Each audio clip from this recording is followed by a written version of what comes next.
विकासगंज में सत्यम रहता था। वो बहुत ही खुशमिजाज और मेहनती लड़का था। जब वो छोटा था तभी उसके वालिद एक हादसे में गुजर गए थे।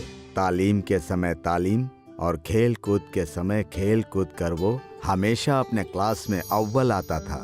सत्यम का रवैया देखकर स्कूल के टीचर्स उससे बहुत मोहब्बत करते थे। बचपन से ही सबका प्यारा होने की वजह से वो हमेशा ही सबसे मिलजुल कर रहता था।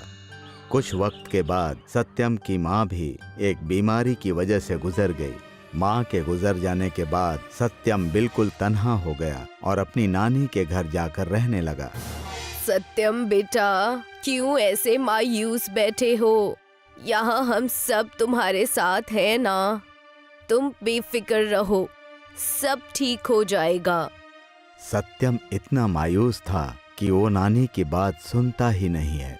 वो वहाँ से चला जाता है। नानी के घर पर रहने की वजह से वो वहीं के स्कूल में अपना दाखला करवा लेता है। बच्चों, कल स्कूल में पेरेंट्स टीचर की मीटिंग है।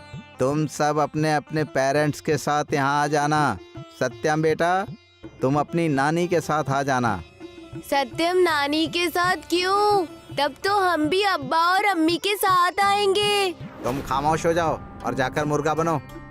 गिली और टीचर की बात सुनकर सत्यम और मायूस हो जाता है और घर जाकर अपनी नानी से सारा वाकया बताता है।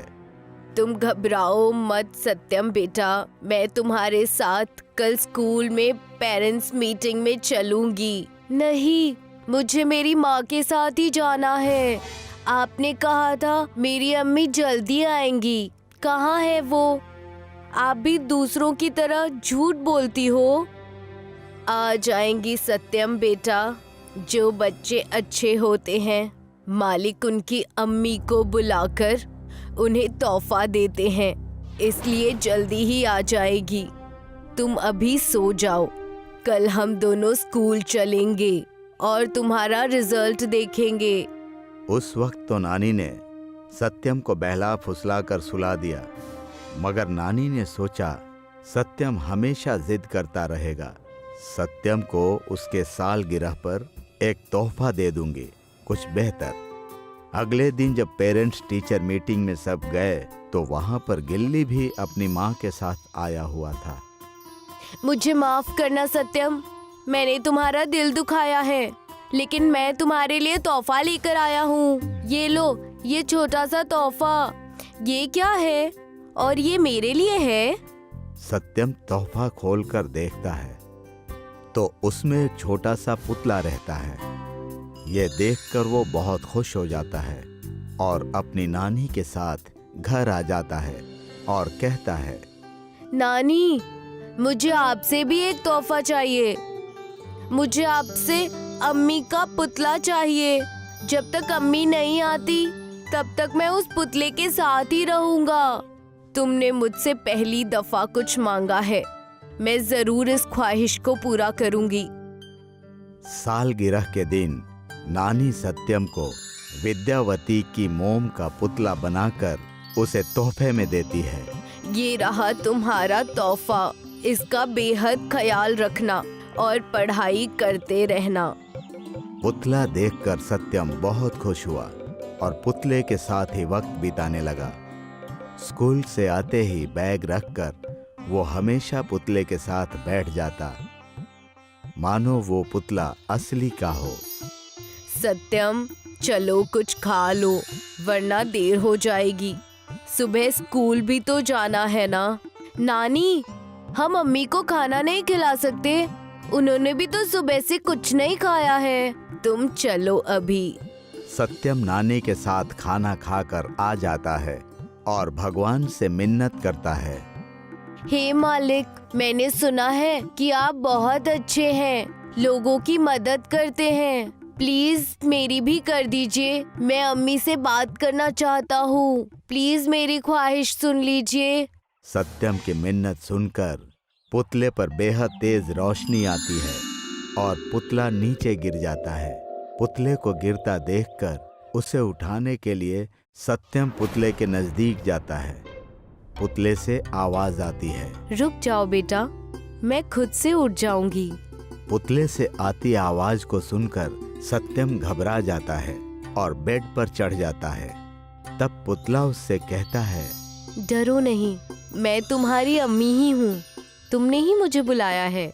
मैं तुम्हारे लिए ही आई हूँ और तुम्हारे साथ हमेशा रहूंगी। सच में? अब तुम कहीं नहीं जाओगी? तुम मुझे अकेला छोड़कर कहाँ चली गई थी? मैंने तुम्हें कितना याद किया। मैं हमेशा से तुम्हारे साथ ही थी, बस कुछ वक्त के लिए तुमसे खफा थी, पर अब मैं आ चुकी हूँ और अब मैं कहीं नहीं जाऊंगी। सच? आपने मुझे सालगिरह पर कोई तोहफा क्यों नहीं दिया? पता है मैंने आपका कितना इंतजार किया। सत्यम के तोहफे की बात सुनकर माँ ने जादू किया और सत्यम के पास कपड़े आ गए और सत्यम खुश हो गया। सत्यम अपनी माँ को पाकर बहुत खुश हुआ। अरे बस करो, बस करो। तुमने होमवर्क किया या नहीं? मैंने अभी तक होमवर्क नहीं किया। आप मेरी मदद कर दो ना। माँ ने सत्यम की होमवर्क में मदद की और सत्यम को रात को सुला दी। सत्यम स्कूल जाने के लिए सुबह तैयार हुआ। उसने देखा कि उसे स्कूल का बैग, जूते और पूरी किताबें नई नई मिली हैं। वो बहुत खुश हुआ। शुक्रिया अम्मी, आप दुनिया की सबसे अच्छी अम्मी हो। आपने सब कुछ नया कर दिया। मैं जल्दी स्कूल से आकर आपसे मिलूंगा। तभी कमरे में नानी आ गई और सत्यम को लेकर स्कूल छोड़ने चली गई। सत्यम का खुशनुमा रवैया देखकर गिल्ली ने कहा, आज तुम बहुत खुश लग रहे हो। जरूर इन नए जूतों की वजह से। स्कूल के नए कपड़े भी पहने हैं तुमने। ये सब मुझे मेरी अम्मी ने तोहफे में दिया है। गिल्ली सत्यम की बातें सुनकर हैरान हो जाता है और उससे कहता है, क्या तुम मेरी अपनी अम्मी से मुलाकात करवा सकते हो? प्लीज, मुझे भी आंटी को देखना है। सब कहते हैं कि वो इस दुनिया को छोड़कर चली गई है। जरूर, जैसा तुम कहो। आ जाना मेरे घर, मैं तुम्हें भी एक बहुत बड़ा तोहफा दिलवाऊंगा। गिल्ली शाम को सत्यम के घर अपनी मम्मी के साथ आता है। अम्मी, इनसे मिलिए। ये है मेरा दोस्त गिल्ली और वो है उनकी अम्मी। सत्यम की आवाज सुनकर पुतले से आवाज आती है, नमस्ते जी, मैं हूँ सत्यम की अम्मी। पुतले में से आती आवाज सुनकर गिल्ली और गिल्ली की मम्मी जोर से चीखे, भूत! भागो, भागो यहाँ से! और उनकी चीखें सुनकर वहाँ पर सत्यम की नानी आ गई और नानी ने कहा, क्या हुआ? तुम सब यहाँ इतना शोर क्यों मचा रहे हो? नानी की बात सुनकर पुतले में से आवाज आई, प्रणाम अम्मी। नानी खुद के दिए हुए पुतले की आवाज सुनकर सहम गई। जी डरिए मत, मैं यहाँ पर सिर्फ सत्यम के लिए आई हूँ। मालिक ने मुझे सत्यम की देखभाल के लिए भेजा है। हूँ तो आखिर अम्मी ही ना। मेरा बच्चा सुखी सही सलामत रहे, बस इतनी ही ख्वाहिश है। अम्मी, आपने सत्यम का बहुत ख्याल रखा है, इस चीज़ के लिए शुक्रिया। लेकिन अब मैं आपको और तकलीफ नहीं देना चाहती हूँ।